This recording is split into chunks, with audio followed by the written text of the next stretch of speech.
this episode, why do so many students fear the library? Touring the local library, touring the university library, using CD-ROM, the off-campus library, and a look forward to the cyberspatial super digital library of the future.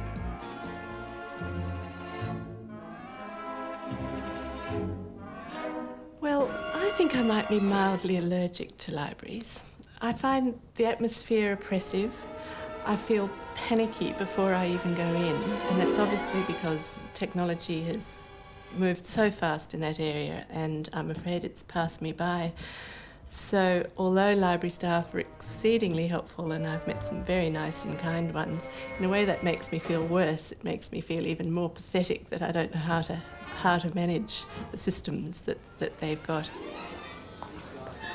Excuse me, do you know where the library is? The library?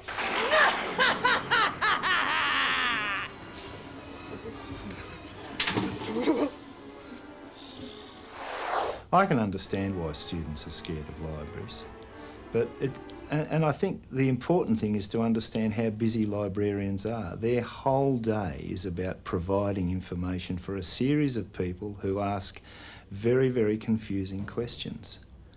Librarians love to provide information for people who are serious about getting information. That's my tip to students using a library.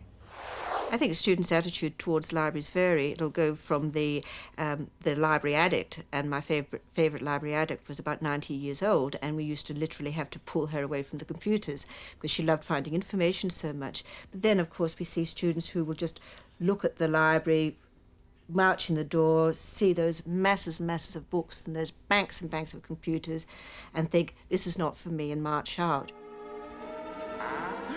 Come in.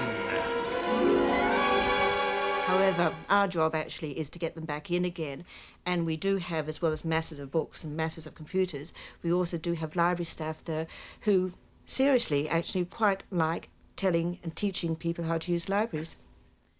Libraries come in all shapes and sizes, from the vast state library to the small local library. What's common among all libraries, however, is a wealth of information and a willingness to share it.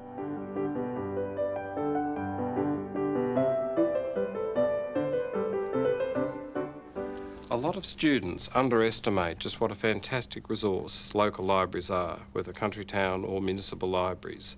The reference section behind me is a fantastic resource for many essays in almost every imaginable topic area.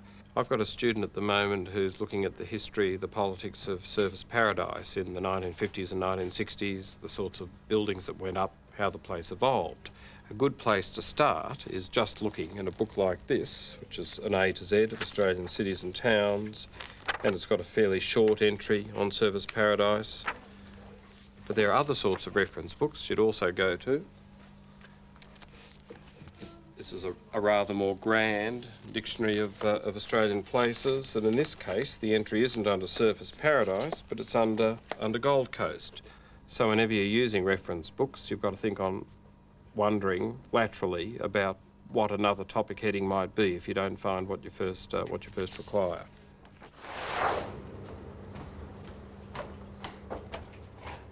Hi. Hello. I'm doing an assignment on tourism, and I was wondering if you could show me where your reference section is, please. Yes, I'll show you where the reference books are. They're this way. Thanks.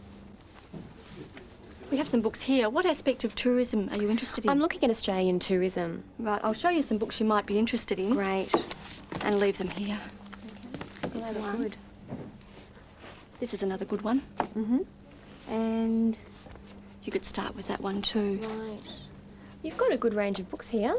Yes, we have 600 reference books in our collection, and they cover a wide range of subject. We have books on law and botany for students, medicine, a good art section, and quite a lot of books on Australian places and history. Right, and can I take these books out? No, the reference books can't be borrowed, but we have other books in our collection that you can borrow. Do you want to have a look at those? That'd be great. They're just over here. When you're looking at anything, you have to work out what information you're actually looking for to start with, and I think you've got to know where you want to end up with that information as well. I think it's just, you'll always have too much information, but I think you have to get to that too much to be able to then eliminate what you definitely don't want. So you have to analyse the information you've got and take it from that. Along here we have the books on tourism and Australian history that you can borrow. Right. Now, how do all the codes work along here? The call numbers are actually subject numbers. For Right. instance, we have 994. Any book with 994 is a general book on Australian history. Right. And then they're broken down by specific periods. So 04 is the Federation period, if that's what you're Right. looking for. I've always wondered how they worked. And are they the same in all libraries? Yes, most libraries use a similar system, and this one's called the Dewey Decimal System. Would it be okay if you showed me how to use the computer now? Yes, okay. The library can be quite an interesting trip, especially if I have to take the children with me. At times we spend a lot of time trying to control them, but other times we've learnt to take a book or something to sit them down quietly while I can look through reference texts. Here's a catalogue. I'll show you how to use it. Great. You can use subject, author, title, or that call number. We'll try author. And we'll just type in the name.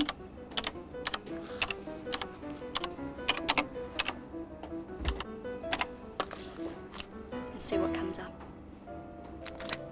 It says we have 15 titles by this author. See if we can find one. There we are, and this is the book that we've got here. And the Great. call number. So you just use that call number and look for the book on the shelf. If I do need more fact books that are available within the library, where should I look? Probably the best place is to go to a university library, and there are university libraries in suburbs and in the city. And the State Library has a huge selection of books too. Thank you very much for your help. You're welcome. Thanks. I think you always go too far with research. You always get a lot of information, and then again, you've got to go through it and work out what you've got. But basically, if you know generally what you're looking for, you've got to... Every step I always sort of say, okay, have I answered the question yet, or what else do I need to know about this topic before I can write an essay on it or give my summary of it.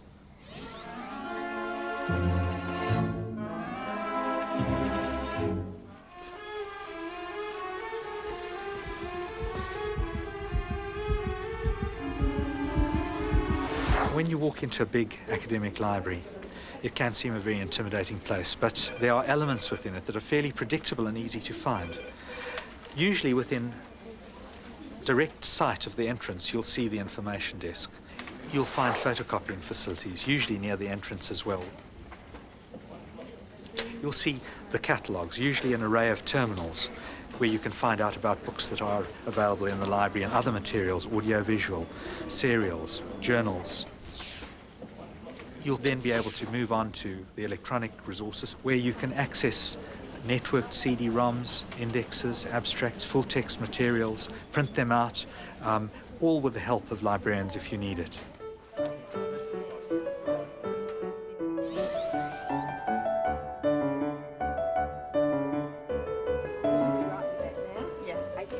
Hi. Hi, I was wondering if you can help me access some information to hotel marketing strategies. Sure, yeah, come this way.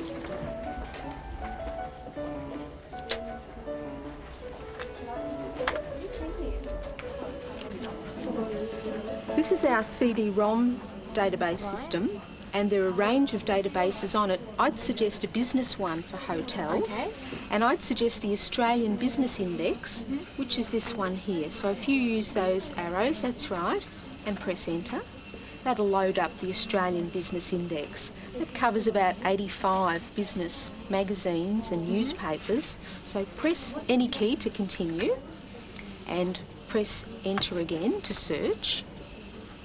Now, what particular hotel did you want? Lennon's Hotel at Broadbeach and also the Pan Pacific Hotel. Okay, well if you press enter, we'll be searching the complete record, and in here write Lennon's Hotel.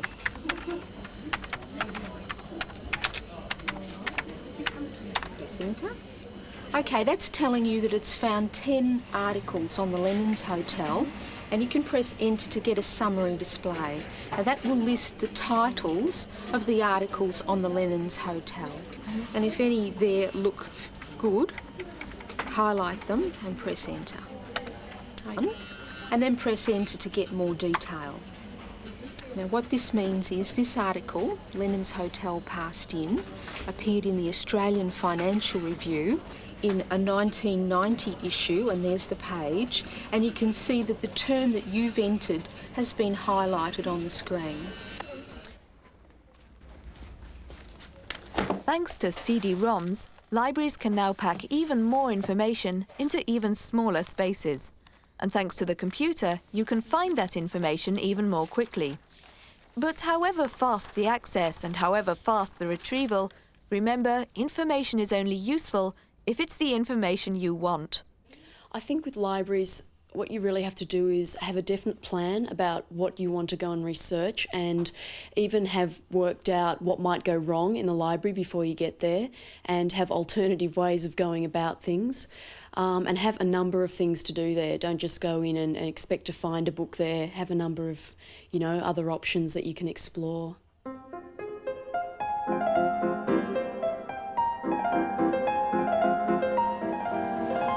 Good afternoon, Deakin Library off campus. Bernadette speaking. Suppose you were able to phone up a university library, quote a couple of book titles, and then sit back and wait for your books to arrive. That's just a part of the service many universities now offer their off-campus students. Librarians will help students work out what books they need, they'll guide them to print articles, photocopy those articles and send them out, and generally assist with the job of finding and collecting information. It makes you wonder why every student doesn't re-enroll off-campus just to get the benefit. I think it really depends on what the student wants. Students who are very, very busy, a lot of the open learning students we know are working. A lot of them are young mothers, young fathers who have children, and they find it very difficult getting into a library. There are students living out there in the country. They don't have any large libraries close by them. For those students, of course, the off-campus service is the easiest option. However, a lot of students are independent. They want to get in and they want to do their own thing. For those students, going into the library is by far the best option.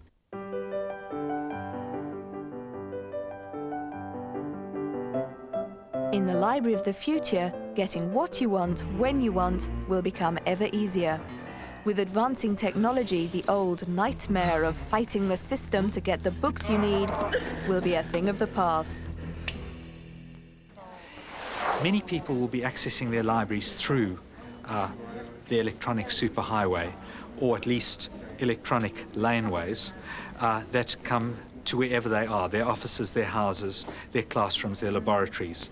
And depending on where you are and who you are and what you're trying to access, different quantities and quality of material will come through. There'll be a lot of interaction with machines, in the sense of machines helping you to find what you need and delivering these things to you. We're looking at putting the heavily used reference books, all those prescribed readings, into an electronic format. So instead of the student having to come into the library and borrow the book, or asking a librarian to send the book out, in the future, and we're talking near future, the student be able to just tap into their computer and here comes chapter 1. But I think that it's a fair bet that libraries as places with people in them, where human beings called librarians or teacher librarians interact with people called students and researchers, will continue far into the future.